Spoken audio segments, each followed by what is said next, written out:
สบายดีทุกคนเด้อเนาะฝั่งไทยฝั่งลาวหรือต่างประเทศน้องเอ้ยเอามื้อนี้พี่น้องคลิปนี้ก็ออกมาตอบ FC ออกมาบอก FC แล้วก็ออกมาขอบบุญกับคุณ FC หลายๆเนาะที่ทุกคน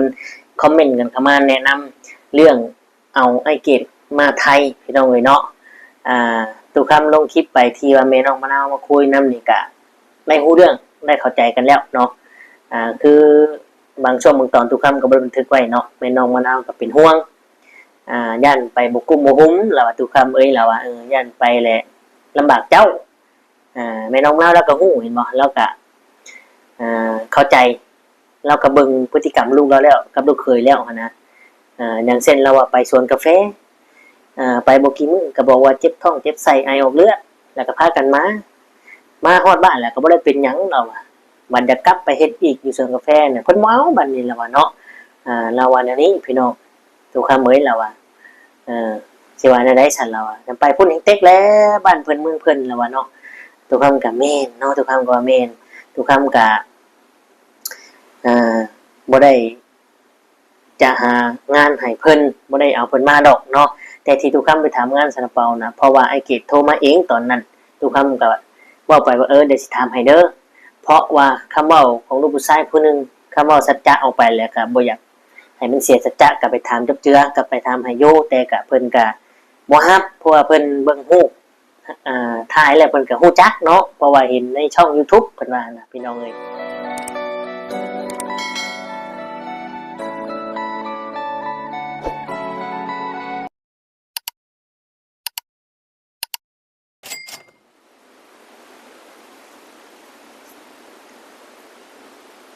กับทักทายสบายดีและสวัสดี FC พ่อแม่พี่น้องหมู่เพื่อนเบิดทุกคนทุกทางบ่ว่าสิอยู่ฝั่งไทยฝั่งลาวหรือว่าต่างประเทศก็ยินดีต้อนรับเข้าสู่ช่อง YouTube ทุกคำปันสุขเด้อพี่น้องเอ้ยเนาะเอาพี่น้องทักทายกันมื้อนี้เนาะเรื่องราวของน้องมะนาวนี่ก็หลายๆคนก็คอมเมนต์เข้ามาเนาะบางคนก็แนะนำทุกคำว่าบ่ให้เอาไอ้เกดหรือว่าหางานให้ทั้งน้องมะนาวพี่น้องเนาะทุกคำก็ขอบคุณหลายๆเนาะอันนี้ทุกคำก็เข้าใจพี่น้องเนาะแล้วก็ฮู้และที่แม่น้องมะนาวโทรมาเมื่อวานนี้เนาะหลายคนก็ได้ฟังนํกันแต่บางช่วงบางตอนทุกคำก็บ่ได้บันทึกไว้เนาะก็ได้คุยกันแบบเข้าใจกับแม่น้องมะนาวพี่น้องเนาะคือเราก็ยังเป็นห่วงลูกเราอยู่พี่น้องเนาะเราก็เป็นห่วงจังได๋ก็ลูกและพี่น้องเนาะแต่คอมเมนต์ได้คอมเมนต์ก็ได้ฮู้ได้เห็นเบิดแล้วล่ะว่าครอบครัวน้องมะนาวเป็นจังไดเพิ่นว่าเนาะพี่น้องอันนี้เราก็เข้าใจคือกันพี่น้องเอ้ยคือเรื่องที่แม่น้องมะนาวเราคุยกับตู่ค่ำนี่เราคิดว่าบ่อยากให้มาเนาะเราบ่อยากให้มาเรานี่ย้านไอ้เกดนี่ไปแล้วบ่มาเราอะย้านถิ่มน้องมะนาวไปเลยแหละจะทำให้น้องมะนาวเนี่ยคิดร้ายและป่วงอีกเราว่านะพี่น้องเพราะว่าเราเป็นห่วงย้านน้องมะนาวอยู่บ่ได้เราว่าเนาะอันนี้ก็น่าเป็นห่วงเพราะว่าแม่น้องมะนาวก็สังเกตเบิ่งลูกเราหั่นแหละเนาะก็ตื่นรือร้นดิ้นรนหาค่ารถหรือหางานยังไงให้เกดไปทำงานอย่างประมาณนี้นะพี่น้องเนาะตามที่แม่น้องนาวานะเราก็บ่ฮู้ว่าสิบอกแนวไหนแล้วว่าเนาะทางน้องเอ็มก็บอกอยู่ว่าอยู่บ้านหั้นแล้วบ่มีก็อยู่สมบ่มีหั้นแล้วบ่ตายดอกน้องเอ็มก็บอกว่านี้แหละว่าตามที่แม่น้องนาวานะอีกอย่างก็มันก็บ่กี่เดือนก็สิเกี่ยวข้าวแล้วย่านไปเฮ็ดเวียกเฮ็ดงานก็ย่านบ่กุกบ่หุ้มแม่น้องนาวานะเพราะว่าเคยไปแล้วเคยเห็นแล้วล่ะว่า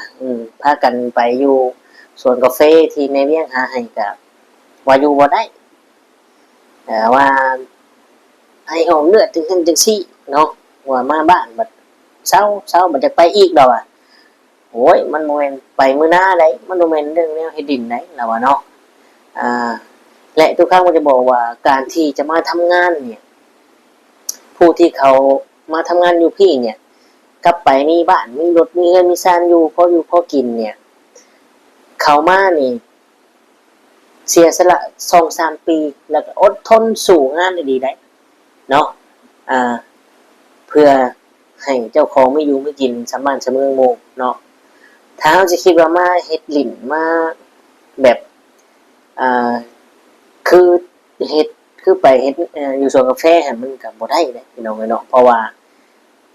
มานี่ก็การลงทุนมันก็หลายอย่างคือทุกคำว่าหั่นแหละเนาะแต่ทุกคนบ่ต้องห่วงดอกเนาะ FC บ่ต้องห่วงทุกคำบ่เอามาแน่นอนพี่น้องเพราะว่าได้คุยกับน้องมะนาวแบบจริงจังแบบรู้เรื่องกันแล้วเข้าใจกันแล้วเนาะเพราะว่าก็คือทุกคนคาดเดาไปหั่นแหละเนาะว่าถ้ามันเกิดอีหยังขึ้นเนี่ยผลกระทบหรือว่าเรื่องราวผลที่ตามมาเนี่ยมันสิเป็นแนวใดก็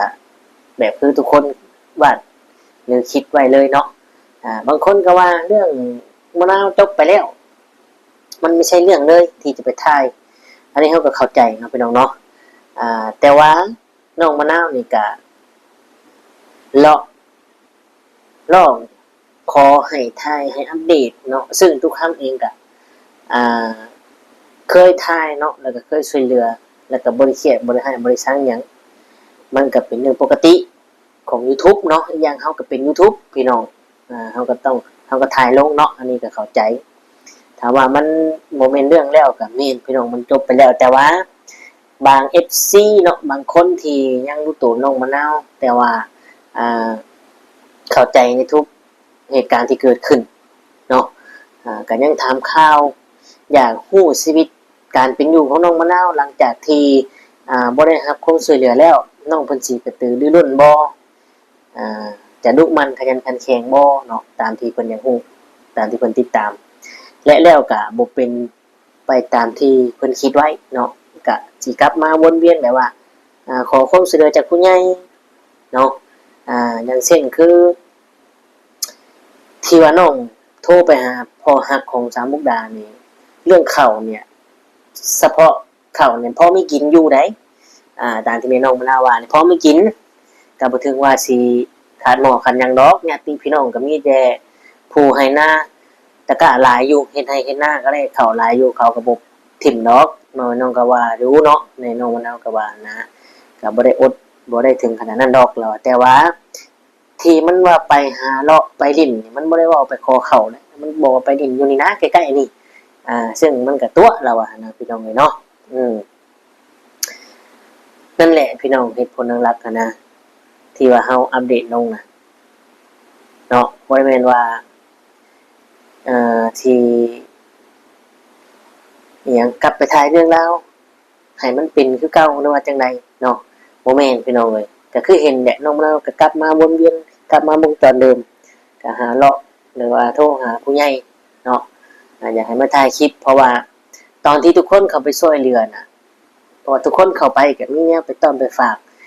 บ่คนนึงก็ต้องคนนึงเนาะอย่างเช่นทุกคำเข้าไปทุกคำก็มีผู้ใหญ่เข้าให้ซอยอันนั้นซอยอันนี้เนาะนิดๆน้อยๆเขาน้ำจำปาเนี่ยหลังจากที่ YouTube บ่เข้าไปก็คือเห็นเนาะก็ไปหาเองแล้วก็โทรหาผู้ใหญ่ซึ่งการที่น้องมาโทรหาผู้ใหญ่นี่ก็บ่แม่นว่าอุดข่าวคือว่าบางหันแหละพี่น้องบ่แม่นว่าเขาบ่แท้ดอกคือจุดประสงค์ของน้องมะนาวเนี่ยตามที่ FC คอมเมนต์มาเนาะแล้วเฮาก็คิดว่าน่าสิแม่นนั่นเพราะว่าน้องมะนาวเนี่ยต้องการเงินส่งให้เกณฑ์เนี่ยลงมาทำงานอยู่ไทยเนาะและเป็นหยังเราคือว่ากระตือรือร้นอยากได้ไว้เนาะเพราะตอนแรกน่ะไอ้เกดเป็นคนโทรมาเองโทรมาหาทุกคำมาให้ทำงานแค่นี้ซึ่งทุกคำเองก็มองว่าการค้าขายนี่การอยู่หน้าร้านนี่มันก็ต้องเป็นคนที่คิดเงินได้หรือว่าว่องไวหั่นแหละพี่น้องเนาะทุกคำก็มีคนถามน้องว่าอยากได้คนงานที่งานสระเป๋าที่น้องว่าน้องมะนาวไปเว้ากับช่องอื่นๆนะว่าถามทุกคำเนาะแต่ทุกคำก็ไปถามให้ย้อนว่าไอ้เกดแล้วนั่นนะพี่น้องเนาะเดี๋ยวทุกคำก็ฮู้แล้วว่ามันเป็นจังไดเนาะก็ไปถามด้วยความว่า สัจจะของลูกผู้ชายที่รับปากไปแล้วเนาะไปทำก็คือทุกคำบอกหันแหล้วเนาะบางเอิญกับบังเอิญกับจักสิว่าได้แหล้วน้องมะนาวกับไอ้เก๋เป็นคนดังเป็นคนในโลกโซเชียลเนาะพอเพิ่นได้เบิ่งฮู้เพิ่นเห็นฮู้เพิ่นก็ฮู้เลยนี่ว่าโอ้แม่นคนนี้แหละจังซั่นซี่หั่นนะพี่น้องเอ้ยเนาะทันทีทุกคำว่าไหนน้องมะนาวเลยต้องการเงินบาทนี่ก็เลยเอาข่าวคุยกับผู้ใหญ่เนี่ยเอาข่าวนี่เรื่องข่าวนี่มาอ้างเนาะเพื่อให้ผู้ใหญ่ฝากเงินมาให้แต่เพิ่นก็ฝากมาให้อีหลีเพิ่นก็ฝากมาให้ซื้อข้าวหันเนาะนี่แหละพี่น้องผู้เพิ่นที่ผู้ที่เพิ่นมีจิตใจบุญรู้จักคำว่าทานนะพี่น้องเนาะแม่นอยู่สิเป็นจังไดก็ทานผู้ที่ลำบากกว่าด้อยกว่าจังไดก็มีบุญวาสนาต่อกันหรือได้บุญได้อย่างแน่นอนได้อยู่แล้วพี่น้องเนาะคือเพิ่นว่าและพี่น้องเลยเลี้ยงคนให้ทานนี่เนาะเลี้ยงงัวเลี้ยงสัตว์เลี้ยงงัว100ตัวนี่ยังบ่ทอให้ทานคนผู้หนึ่งบุญนี่หลายกว่าเนาะและทำบุญหรือว่าให้ท่านพระพุทธเจ้าหรือครูบาอาจารย์หรือพระเนี่ยบุญนั่นก็ยังได้หลายมากกว่าเฮ็ดบุญน้ำคนผู้นึงอีกพี่น้องเนาะอันนี้ว่าในเรื่องที่ทานได้มันก็มีหลายนะมีหลายขั้นตอนพระอย่างลายพระตามขั้นตอนขึ้นไปเนาะนุ่มพระประจบประเจพระลายแหละพี่น้องมันก็หลายขั้นตอนทุกครั้งก็บ่จื้อเนาะแต่ที่ว่าเฮาอ่านมานะบางธรรมะมาน่ะในท่านนั่นนะพี่น้องเนาะเฮ็ดบุญกับสัตว์กับโลกเป็นร้อยเป็นพันก็ยังบ่ทอนเฮ็ดบุญกับคนผู้นึงเนาะย่อไปย่อจนฮอดศีล8เนาะสิเฮ็ดท่านยังกระจ่างสุดท้ายก็ยังสู่ศีล8บ่ได้มาจบอยู่ที่ศีล8คือเก่าเนาะไปถือศีล8ได้นั่นแหละพี่น้องก็คือเป็นลาภมันประเสริฐยิ่งทุกสิ่งเลยเนาะจบที่ศีล8พี่น้องเลยเนาะนี่แหละเพิ่นก็คิดว่าทานน่ะก็ได้บุญเนาะเพราะว่าเพิ่นนี่ก็อาจสิเข้าใจแล้วก็ฮู้สึกคนที่ลำบากเนาะนี่แหละที่ทุกคนถามว่าทุกคำคือไทยยังอัปเดตอยู่บ่มันเป็นเรื่องแล้ว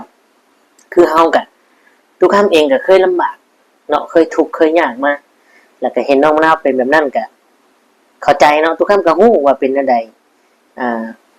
แบบที่ทุกคนเห็นแล้วเนาะน้องเพิ่นก็บ่ค่อยดุมันขยันขันแข็งแต่ว่าเฮาก็ฮู้เข้าใจความทุกข์ความยากนะพี่น้องเอ้ยเนาะส่วนเรื่องน้องมะนาวนี่เฮาก็ยังอัปเดตนี่สั่นลงอยู่เพื่อยังเพื่อFC ที่ยังเป็นห่วงหรือว่าติดตามชีวิตน้องมะนาวสิเป็นจังไดต่อนี่แหละพี่น้องเนาะทุกคำก็คือเก่าฮักแพงคือเก่าแหละบ่ได้ว่ามีอคติหยังดอกพี่น้องเอ้ยเนาะ แต่ว่าคลิปนี้เนี่ยทุกคำก็มาตอบทุกคนเลยว่าบ่เนาะทุกคำบ่ได้เอาเกณฑ์ลงมาแน่นอนเนาะเพราะว่าได้คุยกับแม่น้องมะนาวอย่างชัดเจนแล้วเนาะพี่น้องเพราะว่าเฮาก็ฮู้นะว่ามันสิเป็นแนวใดเนาะบ่ว่า FC และหลายคนญาติพี่น้องก็สิว่าโอ้ยทุกคำแล้วหางานให้เกตไปเลยบัดนี้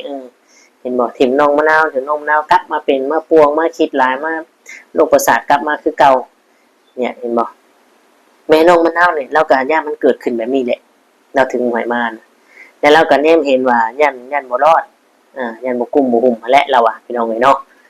เอาสำหรับคลิปนี้ก็ประมาณนี้พี่น้องทุกคำก็ขอขอบคุณกับคุณ FC หลายๆเนาะที่แนะนำและที่เป็นห่วงยันทุกคำเจอปัญหาที่หลังเนาะก็ขอบคุณกับคุณหลายๆพี่น้องเลยเนาะก็เป็นสิ่งดี